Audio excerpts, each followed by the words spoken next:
Thank you, Mr. Chairman. Thanks to the witnesses for being here.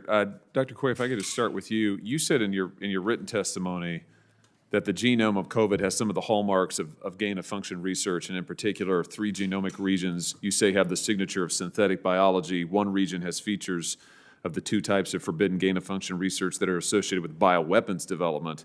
And you said in your opening remarks that you believe COVID-19 was the product of gain-of-function research and was from a lab leak from the Wuhan Institute of Virology. My question, I guess, is do you think that China engaged in a cover-up to prevent the world from knowing the true origins of this virus and a lab leak?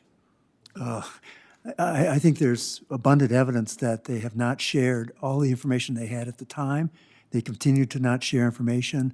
I could give you a laundry list of 20 things that they've done, starting with a website with 21,000 viruses on September 12th. 2 a.m., someone was in the Wuhan Institute of Virology. That had been available to virologists for a decade. It was taken offline. It's not been returned. We've asked to see it. No one that I know of has ever seen it. It goes on from there. Are you concerned with the continuation and expansion of Chinese gain-of-function research?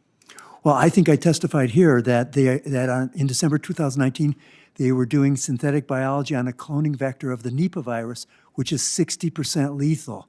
We just experienced a 1% lethal virus. My estimates would be that could set us back a millennium. The Black Plague was a 20% lethal event, and it was 250 years for civilization to return. Let me ask you this. How safe were the testing conditions at Wuhan, to your knowledge? Well, I think that a lot of the Western virologists actually used the findings of that as a way to get around saying it was okay at the beginning. All of the work that I've described as being done at what's called BLSA 2-3 level, which is commonly spoken of as a dentist laboratory level of biosafety. So maybe a little higher than that, but that's not a bad euphemism. You said, I think in your testimony, this is the most dangerous research that you have ever encountered. What makes this particular research so dangerous? If you're doing experiments with a pathogen that is 60% lethal but is not airborne, and you make it airborne in the laboratory, and someone walks out with it. Nipah has a 21-day incubation period. It's perfect for widespread spread without being detected. We couldn't afford we can't afford 10% lethality. Yeah. Dr. Ebright, let me ask you about the merits of gain-of-function research, because I was struck by something you said in your written testimony. You said gain-of-function research has no civilian practical applications. From a research perspective, then, why do it? I mean, what's the value, the real value of gain-of-function research? Not a matter of value, but incentives, particularly incentives within the academic research ecosystem. Gain-of-function research of concern is fast and easy, much faster and much easier than vaccine or drug development.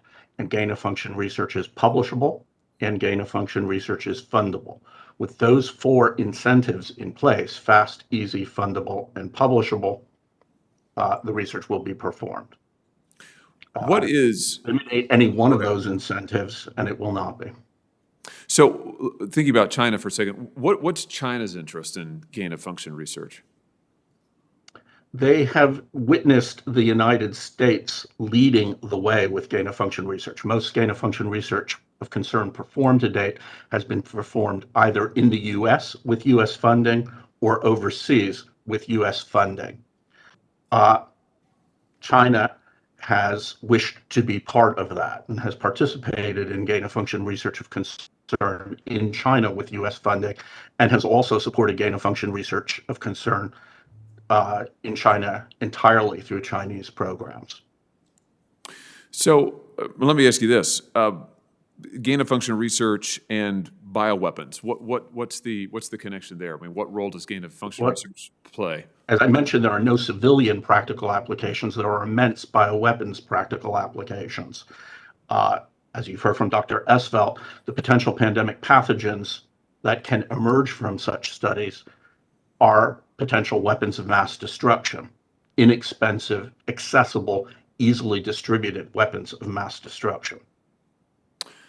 Let me ask you about some of the things that you have commented on with regard to what NIH and Dr. Fauci have said, and frankly, the lies they've been caught in regarding the coronavirus. I want to highlight 2 of them. In response to a congressional inquiry from October of 2021, just last year, the NIH attempted to walk back assertions by NIH Director Collins and Fauci that NIH had not funded gain-of-function research in Wuhan. You commented at the time saying, and I'm going to quote you now, NIH, specifically Collins, Fauci, and Tabak, lied to Congress, lied to the press, and lied to the public knowingly, willfully, brazenly. On May the 11th, Dr. Fauci said the NIH and NIAID categorically has not funded gain-of-function research to be conducted in the Wuhan Institute of Virology. You commented on that, saying the documents make it clear that assertions by the NIH director, Francis Collins, and Fauci that the NIH did not support gain-of-function research are untruthful. So just expand on that if you would. I mean, what are the implications of Dr. Fauci's continued blatant dishonesty regarding NIH's funding of gain-of-function research in Wuhan? I stand by my statement. The statements made on repeated occasions to the public, to the press, and to policymakers by the NIAID director, Dr. Fauci, have been untruthful. I do not understand why those statements are being made because they are demonstrably false. Can I ask you just about, in my few remaining seconds here, let me ask you about an effort to shut down any kind of questioning of the origins of COVID. On February 19, 2020, a group of virologists and others published the famous letter, infamous letter in The Lancet, which said, among other things, "We stand together to strongly condemn conspiracy theories suggesting COVID-19 does not have a natural origin." And of course, we later found out that the Lancet letter had been organized by Peter Daszak, president of EcoHealth Alliance, which we've discussed today, operated a lab in Wuhan with a $600,000 5-year annual grant of taxpayer dollars from Fauci's NIAID to study bat coronaviruses. That letter conveniently concluded by stating, "We declare no competing interests." Many people designate this letter as the first effort to quash any kind of debate about the origins of COVID-19. Do you think that labeling the lab leak theory as a conspiracy theory so early on had the effect of slowing down investigations into the origins of the virus?